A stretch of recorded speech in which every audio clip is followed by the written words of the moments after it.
Moving on to the kinds of corpora which may be helpful for us in analyzing a text. There are many different kinds of corpora, ranging from written corpora to spoken corpora, maybe old corpora, new corpora, and there may be a corpora consisting of one language or consisting of many languages. So corpora can be divided uh, based on various lines, based on various natures they may have, or various purposes they serve. Starting with the division of corpora according to purpose. First one is general purpose corpora, which is designed as a resource for the representations of a language or various languages for general purpose. And such corpora are used for multiple analysis and detailed analysis of various languages. In this regard, we can see that the corpora of Brown corpus, or LOB corpus, that stands for Lancaster Oslo Burton corpus, British National Corpus, can be seen as general purpose corpora, which can be used for multiple purposes and can be used in varied linguistic situations also. Then we have domain specific or sub-language corpora, which means that such corpora represent a specific variety of a language, may be regional, cultural, temporal, or any other language domain, and may be used for a specific purpose. For example, corpus 12 for language teaching, for lexicography, dictionary making, or maybe for translation studies. So these are, in other words, are domain specific corpus. And we can see some computer corpus of text based in English for science and technology, which can be seen as an example for such corpora. Then, according to text selection procedure, there could be sample corpus, which includes certain samples or chunks of text, and these chunks or samples are derived from larger samples of the text. And there could be, while deciding about such chunks, there has to be the balancing act also, so that we could include multiple samples of the same language, so that various domains of the language are balanced. So a reader or prospective researcher may not be misled. Brown and LOB corpora are the examples of such corpora.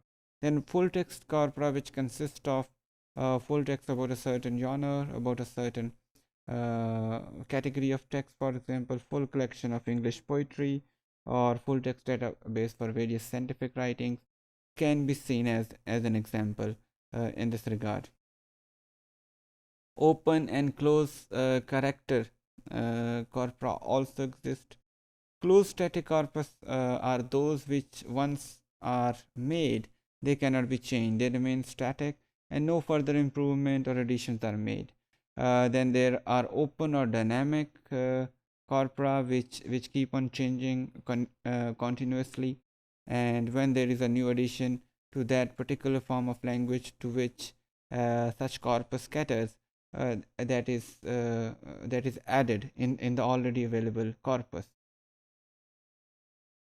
And in such corpus, the balance between different types is also maintained by adding more text. If some kind of text or some kind of genre is being misrepresented previously, then usually the compilers of such corpus add more words or more text to create a balance among various genres available in a corpus. In this regard, Bank of English, which has been maintained by University of Birmingham, may be seen as an example. Then we have a word collection. The word collection may not be taken as a corpora. Collection may be a huge collection of certain text, but if it has no explicit purpose or design, it cannot be called a corpora. So corpus is always something which is based on certain purpose and design, and it is also supported by certain techniques of adding or removing things also. For example, Oxford Text Archive Linguistic Data Consortium can be called a collection but cannot be called a corpus. According to medium, we can have corpus, we can have a written corpus which is based on written text, for example, Brown and LOB corpus. We can also have spoken corpus which is based on various spoken texts, but in order to create a spoken text, it has to be recorded and transcribed also.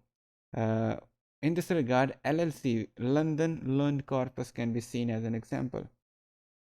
Then there could be mixed corpora which involve both written and spoken text. For example, a British National Corpus can be seen as an example. And then according to number of languages or dialects involved in a corpus can also be a category to differentiate between various corpora. For example, we can have monolingual corpora which include only one language or one variety of a language.